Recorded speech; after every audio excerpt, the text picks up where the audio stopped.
Yo la team, j'espère que vous allez bien et que vous avez passé une très bonne journée. On se retrouve ce soir pour une nouvelle vidéo de pronostics sportifs où on va continuer à parler de la Ligue des Champions. Le PSG jouera demain contre Bruges, un combiné et deux paris simples à vous proposer.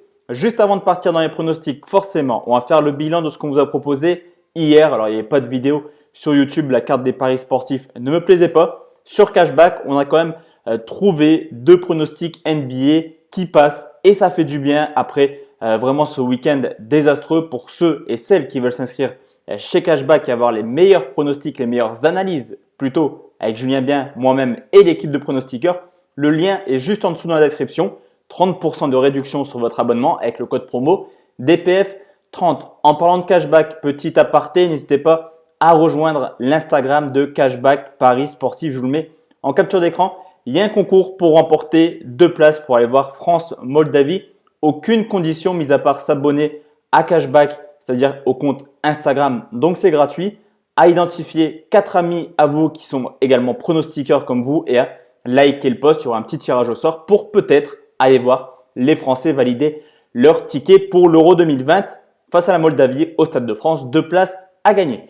Ni de la team, on part dans les pronostics sportifs. Petit combiné, on va directement commencer avec le Paris Saint-Germain qui reçoit le club de Bruges. Petit point au niveau du classement. Paris largement en tête. 3 matchs, 3 victoires, 9 buts marqués, 0 encaissé. Du côté de Bruges, ils sont en 3e position, mais ils peuvent encore réaliser un exploit de se qualifier avec seulement 2 points de retard sur le Real Madrid. Il y a clairement cette année le Paris Saint-Germain Ligue des Champions et le Paris Saint-Germain Ligue 1. Déjà défait 3 fois en Ligue 1, dont une défaite assez surprenante, assez inquiétante même sur le terrain de Dijon, 2 buts 1 vendredi dernier. Mais en Ligue des Champions, ça reste sérieux. On a quand même vu des belles prestations, surtout à domicile contre le Real pour une victoire 3-0. À côté de ça, Bruges caracole en tête du championnat belge.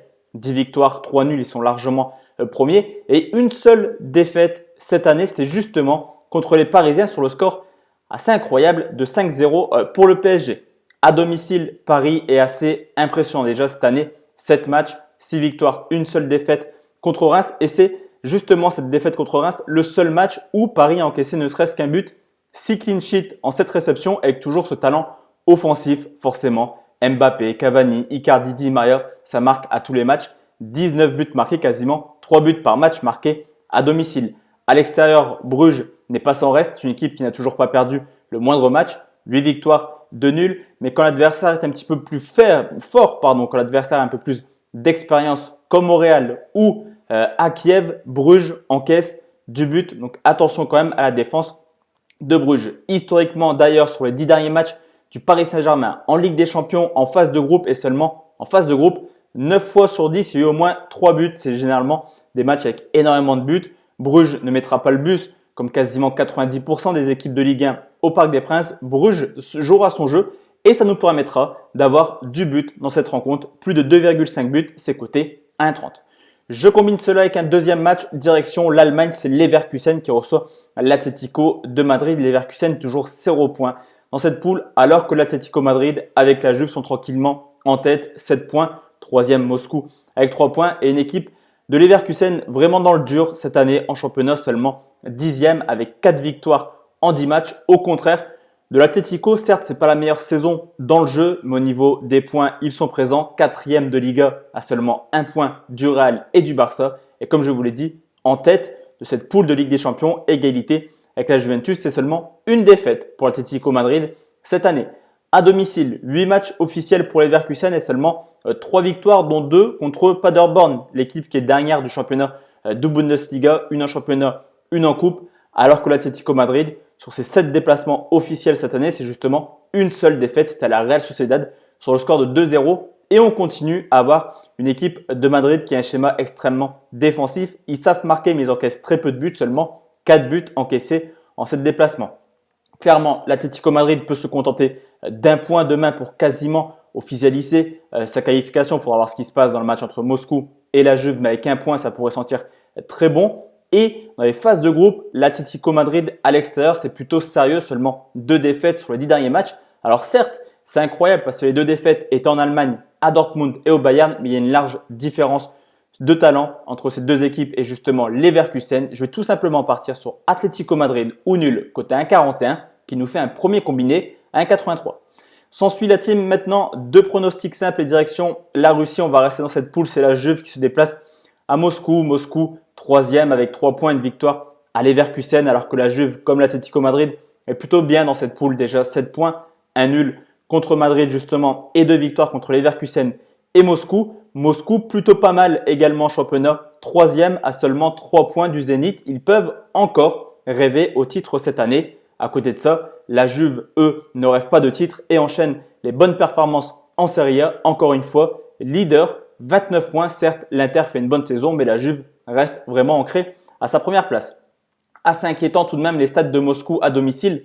8 matchs officiels, déjà 3 défaites, dont une en Ligue des Champions contre l'Atlético Madrid. Et l'état de forme des Russes n'est pas si bon que ça. Un match nul, 2 défaites sur les 3 derniers matchs. Quand on sait que la Juve ne perd pas à l'extérieur cette année, 4 victoires, 3 nuls et qui généralement ne fait pas forcément son meilleur jeu cette année. Elle ne déploie pas vraiment le jeu qu'on connaît de la Juventus de Turin. Donc même en jouant mal, la Juve ne perd pas hors de leur base et Moscou jouera sans doute le nul. L'objectif, c'est clair, ils rêvent justement d'aller chercher une des 2 premières places pour se qualifier. Mais tout porte à croire que l'objectif réel, c'est de terminer troisième. Donc on aura une équipe russe qui ne jouera pas forcément en ballon, je pense.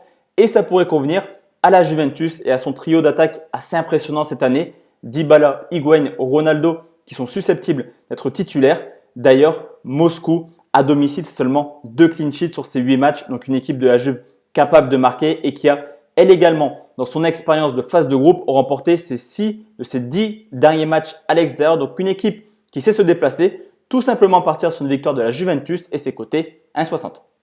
Et enfin la team, dernier pronostic direction la Serbie, c'est l'Étoile Rouge de Belgrade qui reçoit Tottenham, le troisième contre le deuxième. 1 point d'écart entre les deux équipes, c'est vraiment un match crucial pour les Serbes également pour les Anglais. Alors certes, Tottenham s'était largement imposé 5-0 à l'aller, mais la donne, elle change clairement parce que les Serbes reçoivent et Tottenham forcément se déplace à domicile. Belgrade déjà en championnat, 13 victoires, une seule défaite cette année. Au contraire, des Spurs en grande difficulté, seulement 11e de Première Ligue avec déjà 10 points de retard sur le 4e Chelsea. C'est sûrement la fin de l'ère Pochettino dans les semaines à venir si les résultats continuent à être assez catastrophiques. À domicile, 0 défaite en 2019 pour l'Étoile Rouge de Belgrade. Ils ont d'ailleurs remporté leur seul match de Ligue des Champions à domicile 3-1 contre l'Olympiakos.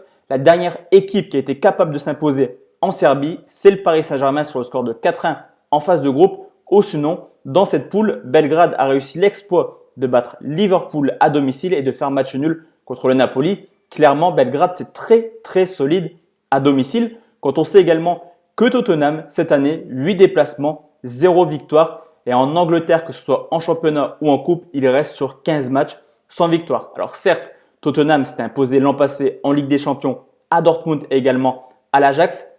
Quand on regarde un petit peu les matchs à Dortmund, Tottenham avait gagné 3-0 lors de l'aller, donc Dortmund était obligé de se découvrir.